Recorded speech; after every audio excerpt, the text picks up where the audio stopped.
guess what? We're right here at Brewed Awakening Deli in Grandview on this street. So if y'all ever come down here, make sure to hit this spot. They do amazing work with the community. I've been working with them a couple times lately. We got an interview coming up with Dr. Rob Darling, so you don't want to miss out. Make sure you check it. We got more Levy information and I don't know, everything y'all want to know. Let me know. Holler in the comments, all that good stuff. Customers, it's your boy Raymond Doe from the Corner Store Special Podcast here with a very special guest, the one, the only, Dr. Rob Darling. Is it Dr.? Rob's fine. Man, I'll tell you what, if we were friends in real life, I would be calling you Dr. Rob all the time. Dr. Darling. Dr. Darling. Dr. Cariñoso. I'd be calling you. I'm feeling a little flush. Yeah, I can't help you if you're sick.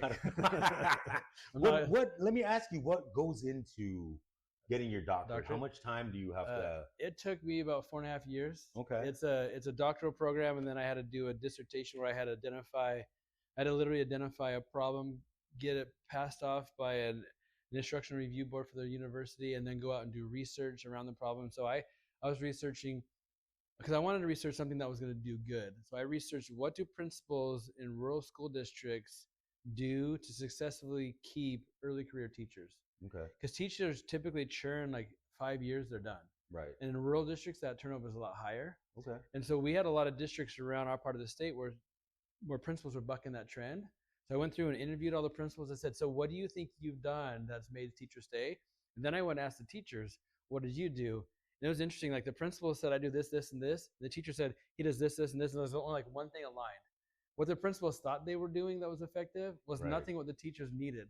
Teachers wanted touchy-feely stuff. Right. He's there to support me. I have a pain in the butt parent. He's helping me with that. His door's always open, or her door's always open.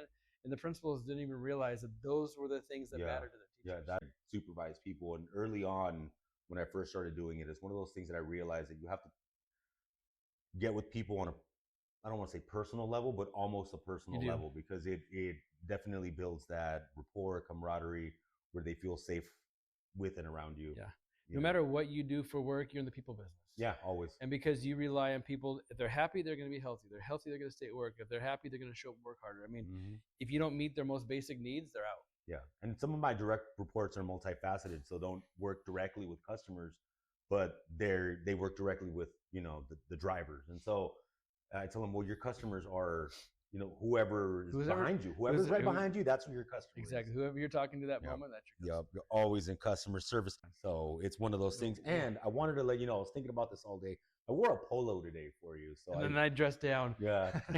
So we kind of met in the middle, right? Yeah.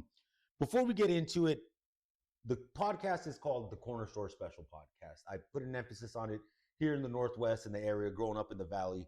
Hot food at the corner store was always like a treat, a delicacy. What is something from the corner store, convenience store, that is your go-to item? Be it like a sweet tooth situation, hot food, energy drinks, coffee. Yeah. What's your go-to? I like just snacks, peanut butter M&Ms. Okay. I'll grab, or even like the Nutter Butters. Nice. Last night I had to drive my son and daughter-in-law over to SeaTac and back, and I got home about 3:00 this morning. And I stopped twice to get like some Nutter Butters and some nuts and stuff. Okay. Yeah, so I like savory and sweet, but I always go for like something with peanut butter and chocolate. And you can never go wrong. Yeah. I always, customers, my heart goes out to those who have peanut ailments and allergies, because you'll never know the deliciousness of chocolate and peanut butter together. It's it's a whole nother thing. For 1 year, my wife and I had the most amazing relationship because she thought she was allergic to peanuts. Okay. I didn't have to share anything with her. Because you know how our wives get. They say, what are you getting, honey? Okay. And then they want a half of it. Can I get some of that? Yeah. So I didn't have to share any peanut butter Snickers, any peanut butter M&Ms. And then she got retested and she was fine. We met when you took the position of superintendent early on. And one of the things I really liked about you was not just the way you held yourself, but the way you kind of reached out. And honestly, the first time we spoke, I really felt like there was right there. Was that at the community night? You guys in the back, you and one of your buddies? I believe it was at the Learning Center. No, I believe it was at one of the high school football games. Okay, so I remember that because you sat down and they introduced you as Santino's dad. And I said, "There's no way Santino came from this guy." Yeah, and I mean, Santino customers, y'all know my boy. Yep. Night and day difference. Yeah, Santino's awesome. You've done a good job with him. That's all and my your wife. Other ones too. That's all my wife. I did nothing. Wait till you meet the next one. obviously you're not from the area. Right. Where do you hail from, I guess? Born and raised in Port Angeles.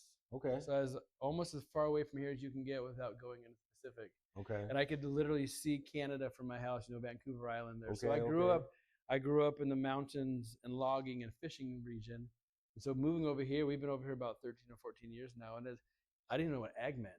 But it was a big culture shock for me, for a change just in learning the different skill sets and the different job needs over here in this part of the state. It was amazing for us, and it was great. And we've loved it over here. I'd never lived anywhere sunny before, and now when I go back, I like to visit. I'm never gonna move back. Yeah, I'm stuck over here.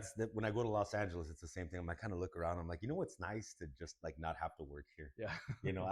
I don't get mad because of traffic or anything like that. It's definitely one of those things where you go back and it's not the same. But so Port Angeles, the west side, is that like up near the islands? Port Angeles is like, here's Washington State. Port Angeles is right here on the Olympic Peninsula. I had to take a ferry usually when we go over to Seattle, like we catch a Mariners game. Okay. We'd park in Bainbridge Island, take the ferry, walk over and catch a game and come back. And so that was my childhood. That's awesome. Yeah. That's a pretty awesome childhood. Getting into community connections, what do you enjoy most about the Grandview community? It's humbling to be superintendent here because the school district is the hub of this community. There's not a lot else that provides all that the district provides. And so being welcomed here, and I had some people that were skeptical of me at first, who's this guy in the shirt and tie? And I have a tie and a title, and that can put a lot of people off, Oh yeah. Especially when it's doctor and I've got a tie and the suit and stuff. But people were, the most amazing experiences were people just tell me straight. Like, look, we're really frustrated with this. What can you do about it? Or my kid's getting this, or can you do this? This would elevate what we can offer our students here in the Grandview School District. Or how can we better coordinate with Walmart Distribution Center or Smucker's or Fruit Smart? People come to us with some really good ideas because they know the history of this, and I get to take that and I get to bring all that I've brought with me from outside and like take that and run with it. And so it's just super humbling to be welcomed into a community that's family. That's awesome. Yeah. Well, Rob, one thing that I do want to say is, like I said, I met you early on when you came on here, and you struck me, and I pride myself on saying I'm a pretty good judge of character, and I liked you right off the bat. I definitely thought that you were what we call a real one. Yeah. So big ups to you. Good. Appreciate that. I wanted to talk to you about this levy that we got coming up here next month. Now, I'm going to talk a lot, and I'm going to need you to interject. You can stop me and correct me when I make mistakes, because like I said, we've interacted. You know that I like to talk a lot. So here's the part that I think people really don't understand. What happens with this levy? A lot of people are under the misconception that we're asking for a tax, to help pay for school. Okay. Right. In my opinion, and in my experience, is what I've seen. And I do believe that people aren't understanding a lot of the intricacies of what the levy actually is. My understanding is that the levy is a percentage on our property tax. It's not a percentage, it's a flat rate. Okay. It's a flat amount. And that's different from what the state will tax you, and they'll ask you for a percentage. So as your house value goes up, you pay more to the state. For us, we ask for a specific dollar amount, and then that dollar amount never goes up. Your house value could double, we still collect the same amount from you. Okay. So that was a big misconception for some families, because our property value skyrocketed over the last 3 years. But the amount that we collected from families didn't change, just the amount they were paying per thousand changed. Okay. Because they had a lot more thousands. Okay. I had the privilege of being able to come to the informational night yesterday, and I got a lot more in-depth information that I didn't take into consideration or realize. Like when the property value goes up, we were talking about the state funded dollars. Now, customers, what's going to happen is is this a district? The levy, is that proposed by the district? Is that proposed by the district? Yeah. Okay. So we kind of do our figures. We try to project how much we think the property value is going to increase, because we don't want to dip below a certain amount, because then we won't receive matching funds, and all these different factors weigh in. And then we say, okay, if we ask our families for this much over the next 4 years, we can basically maintain the status quo with what we're providing for students without adding an additional rate on our families. Okay. Yeah. So I liken it to this. A lot of people are under the assumption that this is a new tax or a new The levy that we're talking about now, the levy that we're talking about on February 10th, is going to replace the expiring levy at the end of 2026. Exactly. The district has had a levy renew every 4 years. Okay. So this is a renewal of that same levy. The previous levy, the district went out for $1.64 per thousand over 4 years, and then we're going out for $1.65, $1.67, $1.69, so slowly incrementing, because we're trying to anticipate.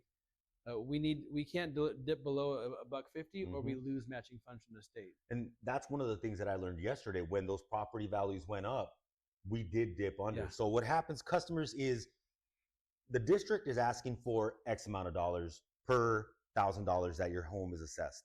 So if you rent, I mean, you might as well vote for this, because it's not really going to affect you. But if you own, these are the people who are going to be affected. But the district is asking for X amount of dollars. Now, my understanding is that the state will then match that money up to, I believe it was like 1.25%. Exactly. For every buck we get $1.25 in matching funds. So we used to get, for every dollar we got from our voters, we got $4 in matching funds. So that buck was worth $5. Now that dollar is worth about $2.25. Right. So customers, think on it this way. If I'm going to break it down, the way in my mind that I see it is, you're not paying more on what you're already paying. It's like paying your phone bill. If you stop paying it, you're going to stop getting the service. So if we don't renew this levy, in my opinion, we're not only going to not have that property tax money, but we're also not going to get that state matched funding. So we're losing out twice, if you ask me. Yeah. So over the course of 4 years, we're asking voters for $16 million over 4 years. We will receive $22.2 million in matching funds. Okay. The last couple of years, because our funds dipped below the $1.50 threshold, we lost $1.4 million in matching funds that we had no way to anticipate for, because property values went up so high. Right. So it's not just losing our local money, it's losing that state money too. Yep. And the real world impact, what does the loss actually look like for families if the levy doesn't pass? So we have a $66 million operating budget, and about 77% of that budget comes from state funding. So that 77%, it's like $56 million, I think, roughly. We can only spend that money between the start and end of the school day. So bell to bell, that's what that money goes for. That doesn't pay for anything outside the school day. So you consider everything, all the tutoring, athletics, music, art, anything that happens after the school day, that's almost all primarily funded out of our levy funds. About almost 10% of our budget is funded by our local voters. And actually, 4% of that comes from our families, 6% comes from that. 40% comes from our families, 60% comes from that matching fund you're just talking about. So if we don't pass the levy and we lose those matching funds, we have to figure out, what do we do? How do we offset 10% of our budget? Right. Yeah. Right. So that's how do we cut $6.6 million? See, and the way that I look at it is cutting $6.6 million. I mean, we're talking about transportation for sport activities, after school programs, mariachi, band, clubs, basically anything that has to do with the school that happens after school is what we're talking about. And also we use a significant amount of money for that, a significant amount of our levy funds to offset staff costs. We receive a funding model from the state for our teachers, for example. We have 225 teachers, more or less. And what we receive from the state is about $11,000 less per teacher than what we actually pay our teachers. Because we have a great teaching crew, and they're very experienced and they're very educated, which puts them at the higher end of the salary scale. Right. Well, you times 11 million by 225 teachers, that's about $2.5 million every year that we don't get funded for. So we actually use last year we spent $1.65 million of that levy funds just to support our staff, to keep our status quo for our staff. Right. I did hear something just the other day that we're talking about teacher salaries, which I'm not going to get into. My personal opinion, I do feel, teachers do the Lord's work. They really do. They take a person who doesn't know math and then teach them math. And don't want to be there. And they don't want to be there. They'd rather be playing Roblox or whatever. Yeah, I didn't know until I was a teacher that I was that kid, because I had an assigned seat every classroom every year. I had an assigned seat on the bus every year. And until I became a teacher, I didn't know that I was that knucklehead that every teacher regretted Oh getting. yeah. Oh, I was that kid. I have a couple of friends who are teachers, and I look at them like, I'm sorry, that was me. Yep. I did that. Yeah, and then it sounds like your youngest and my youngest are that now. Yeah. They're letting the Yeah, teachers have it. Well, and he's great. My youngest is great, but he is definitely me reincarnated. My youngest is a whole bunch of sunshine and a partial tornado. And it's funny because my wife, the other day, I don't know what it was, but he was not feeling it, and he just got this look of like on his face, and I'm, what's up? None. Good. That all one word answers, and I'm thinking to myself, where does he get this attitude from? And I look over at my wife, and I'm like, you guys, he may look like me, Yeah. but that is your son. So the budget breakdown. Can you explain how the school funding is split up? The 79%, and I believe I was wrong on that 79%. About 77. About 77% comes from the state. Yep. About 14% comes from federal funds. And one thing I also didn't know yesterday is that there are also special buckets that go to special programs that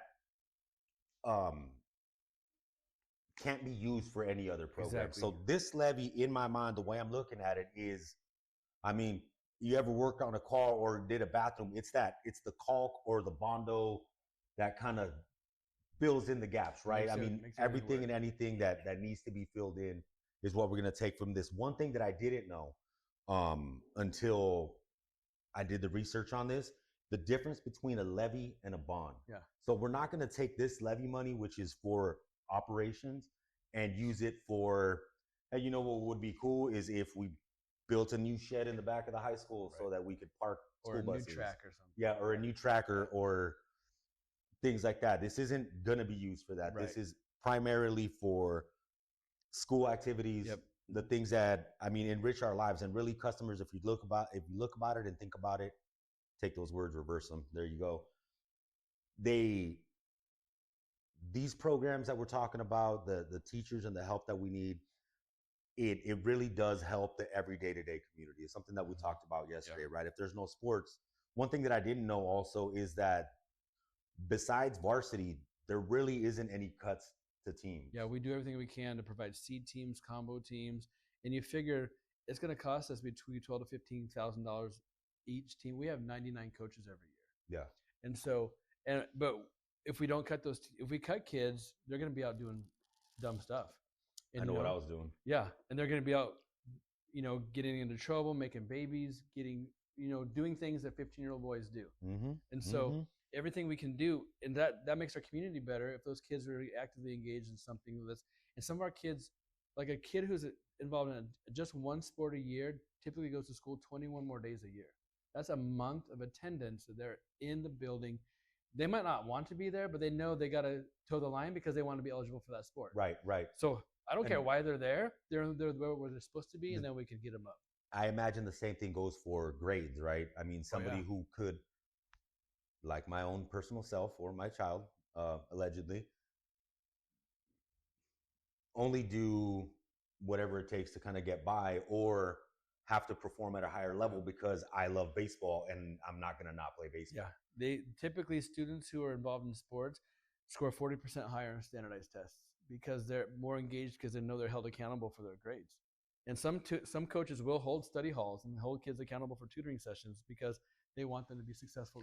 We call them student athletes for a reason, right? Because they're students first, right? And that's one of the most important things that I heard somebody say, well, everybody is talking about how it's for sports, or they think that all the money goes to sports. No, it don't, because it also goes to these after-school tutoring programs, which I was a proud member of, that also go towards, CLC and other things safety and security. Safety and security first and foremost, right? I mean, let's be realistic about the world we live in. All these things cost money. So in my mind, customers, I'm going to tell y'all right now, I know that you can't say it, but I'm going to tell y'all to vote yes on this, because as a community member, I see the value in our children and it's from us, for us. And, Olympia is going to give us $1.25 on every buck that we give. So that's, in the words of ODB, they're giving out free money. Didn't ODB show up in a limo to cash his? Yeah, that's when he said that. He said they're giving out. He might have said it a little different, but that's the way I would say it. He had a couple more explicits there. Yeah, there was a couple more exploitive deleted. So a quick run through and walkthrough of the timeline. The current levy ends at the end of 2026. It does, yeah. So we have to renew it this year for it to go into effect 2027. So the new levy covers 2027 through 2030. Yep. The length is 4 years, and the purpose of the levy is for stability and continuity. Right, basically, keep paying what we're paying so that we can keep doing what we're doing. Yeah, we want to keep we want to figure out how do we keep the status quo without overburdening our families. So Right. we're trying to figure out what's the lowest amount we can ask for a tax, while we still receive that matching fund from the state, and then not have to put too much, because we can ask as high as $250, but that's gonna price some of our families out of the district. Right. They start paying this gross wage. We tell them, well, sports are free, but then they're paying double the taxes. That's hypocritical. So we're trying to tell them we're getting it as low as we can, and we'll figure out the rest. Okay, so Rob, I know that you're a busy man, and I know that you've probably had this conversation that we're having right now at least a few times, because you said you were just at a meeting before, and I know you talked about it yesterday. But the question that I have, just kind of wrapping it up here, is if you could explain this vote in one sentence to the community, what would you say? This vote represents 10% of our operating budget, and it may not seem like it's a lot, but when you consider how many students we have, over 3,000 students in our district, we have 500 employees. We probably touch 30,000 people in just our students. So you talk about the way to lift the tide for the whole community is really supporting the district. We would love to not need a levy, but unfortunately, the state significantly underfunds what we have. Right. So for us to give our students the best we can, for us to give them that hometown, homebred, homebrewed education that's contemporary, gets them thinking outside the box, it gets them seeing universally. The levy helps us be able to do that. Okay. Customers, I just want to leave y'all with this. This isn't about raising something new. This is about not losing something that we already have. We're saying no to less money and fewer resources and tougher decisions. And what we're doing when we vote yes for this initially is we're saying yes to stability, support, and keeping Grandview schools running the way that they are. As a Grandview School District alum, and also a parent of students, my son graduated from Grandview School District. I have a 13-year-old at the middle school getting ready to go to the high school, and man, that's a transition. Yeah, it is. It's. I'm there with you. I have an 8th grader too. I remember doing it, and then my older son. I mean, it just seems so seamless because he's kind of a genius. But my younger son, who's just like me, and seeing it on him, I'm like, man, that's crazy. Yeah. Customers, this was Dr. Rob Darling. I'm your boy Raymond Doe. I appreciate your time. This is going to be out. We're actually going to be putting this out a little earlier just to make sure we get the information out to everybody. Check us out on social media. And Rob, I know that all the information that we went over today and more, much, much more, is on the school website. It is, and that's gsd200.org. It is, yeah. You'll see a levy information drop down right in the bottom. But if anybody has any questions, any concerns, have them reach out to me. Right. Because the more questions we receive, the better prepared we are to get that right information out. Whether you're going to vote yes or vote no, we want everybody to have the same information. We just want them to be informed.